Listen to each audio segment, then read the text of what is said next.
उत्तर प्रदेशच्या प्रयागराजमध्ये महाकुंभ सुरू आहे। देशभरासोबतच प्रदेशातून देखील असंख्य भाविक दररोज प्रयागराजमध्ये दाखल होत आहेत। दरम्यान केंद्रीय गृहमंत्री अमित शाह यांनी देखील कुंभमेळ्यात जाऊन पवित्र त्रिवेणी संगमात स्नान केलं। याआधीच त्यांनी उत्तर प्रदेशचे मुख्यमंत्री योगी आदित्यनाथ यांची भेट घेतली आणि महाकुंभात आखाड्यातील संत आणि ऋषींची देखील भेट घेऊन त्यांच्याशी संवाद साधला। हे दृश्य आहेत प्रयागराज इथली त्रिवेणी संगमावरती पवित्र स्नान करत असताना केंद्रीय गृहमंत्री अमित शाह आज ते प्रयागराजमध्ये आहेत। महाकुंभाला त्यांनी हजेरी लावली।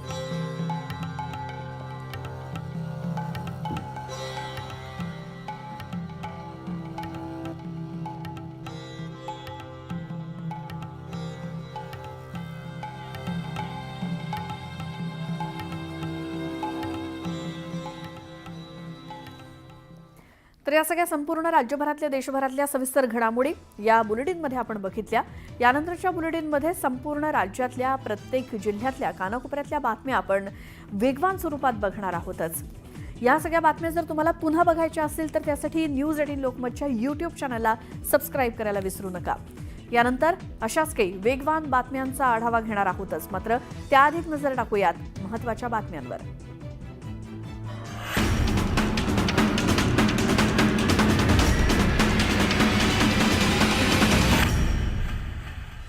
महत्त्वाच्या बातम्या। प्रायोजक घरकुल मसाले, स्वाद आणि मायेचा खमंग मेळ।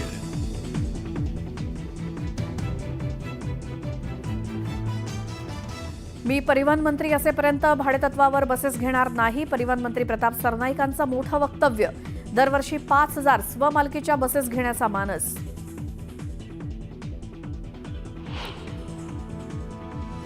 जळगावात एकनाथ खडसे आणि गुलाबराव पाटलांमध्ये बंद दाराआड चर्चा। दोघांमध्ये तब्बल अर्धा तास चर्चा झाल्याची माहिती। राजकीय वर्तुळात चर्चांना उधाण।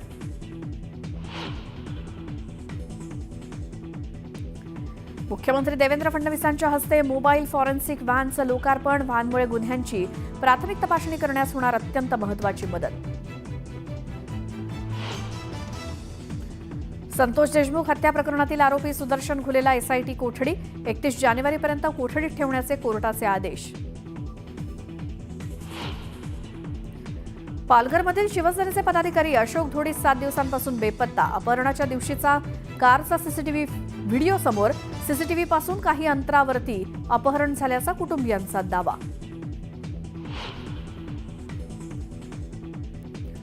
एसटी तिकिटाच्या भाडेवाढी विरोधात ठाकरे गट उतरला रस्त्यावर। अंबादास दानवेंच्या नेतृत्वात छत्रपती संभाजीनगरात आंदोलन। काही आंदोलकांना पोलिसांनी घेतलं ताब्यात। शिंदे आणि अजित पवारांचा पक्ष फोडला जाईल। भाजपला पक्ष फोडण्याची चटक लागली आहे। खासदार संजय राऊत यांचा भाजपवर हल्लाबोल। छावा चित्रपटातील आक्षेपार्ह दृश्य काढून टाकणार। कुणाच्या भावना दुखावण्याचा आमचा हेतू नाही। राज ठाकरेंच्या भेटीनंतर दिग्दर्शक उतेकरांनी केलं स्पष्ट।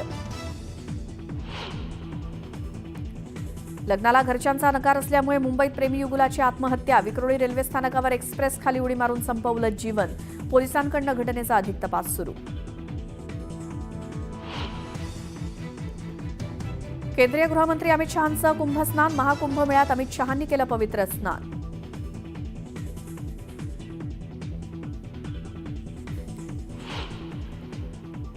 आणि या बुलेटिनमध्ये आपण बघूयात बातम्या सुपरफास्ट 100।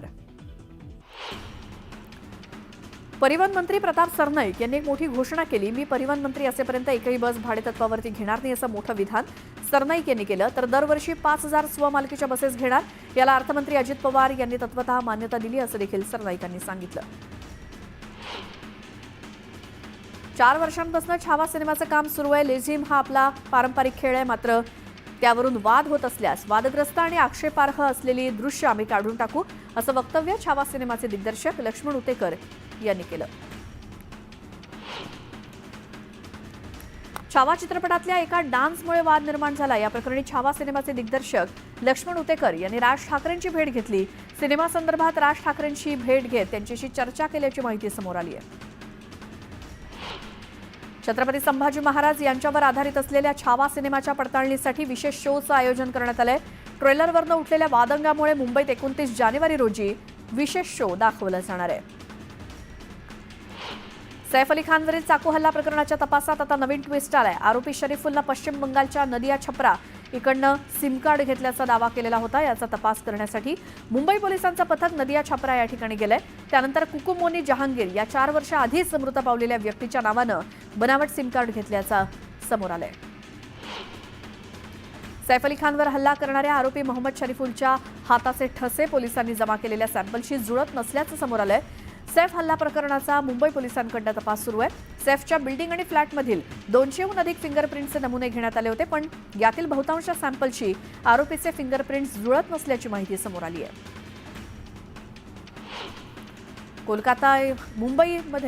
मुंबई कोलकाता शालिमार ज्ञानेश्वरी एक्सप्रेसच्या चालकाला 16 जानेवारीला सैफ अली खानचा संशयित आरोपी म्हणून ताब्यात घेण्यात आलं.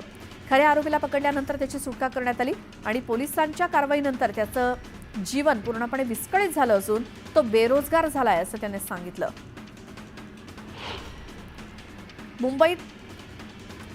मुख्यमंत्री देवेंद्र फडणवीसांच्या हस्ते मोबाईल फॉरेन्सिक व्हॅनचं लोकार्पण झालं. डीएनए, नार्को टेस्ट आणि बलात्कार प्रकरणाचं घटनास्थळावरचे नमुने घेण्यासाठी या व्हॅनचा उपयोग होणार आहे. या व्हॅनमुळे गुन्ह्यांची प्राथमिक तपासणी करण्यास मदत होणार आहे. पुण्यामध्ये जीबीएस आजाराचा धोका वाढतोय. आठवडाभरातच पुण्यातील जीबीएस रुग्णांची संख्या 101 वर जाऊन पोहोचली आहे. यामधील काही रुग्णांची प्रकृती चिंताजनक आहे. 16 रुग्णांची प्रकृती चिंताजनक असून ते व्हेंटिलेटरवरती आहेत. महत्त्वाचं म्हणजे पुण्यात एकाच दिवसात 28 नव्या रुग्णांची नोंद झाली. एकमेकांचे कट्टर राजकीय विरोधक मानले जाणारे जळगावचे पालकमंत्री गुलाबराव पाटील आणि राष्ट्रवादीचे ज्येष्ठ नेते एकनाथ खडसे यांच्यात तब्बल अर्धा तास चर्चा झाली, तर त्यानंतर दोघांनी चक्क एकत्र जेवणही केलं. दोघांमधल्या खलबतानंतर चर्चांना उधाण आलंय. आजपासून पुढचे 2 दिवस शरद पवार गटाची मुंबई विभागीय जिल्हानिहाय बैठक पार पडणार आहे. सुप्रिया सुळेंच्या उपस्थितीत पालिका निवडणुकीच्या पार्श्वभूमीवर चर्चा होणार आहे. ठाकरे गटाची आज मातोश्रीवर बैठक बोलावण्यात आली आहे. या बैठकीत ठाणे जिल्ह्यातील विभागनिहाय आढावा घेतला जाणार आहे. तसंच ठाण्यात शिवसर्वेक्षण अभियानासंदर्भात चर्चेची शक्यता आहे. आगामी काळात अजित पवार आणि एकनाथ शिंदेचे पक्षही फोडले जातील असा दावा संजय राऊतांनी केला. भाजपला पक्ष फोडण्याची चटक लागली अशी टीका त्यांनी केली.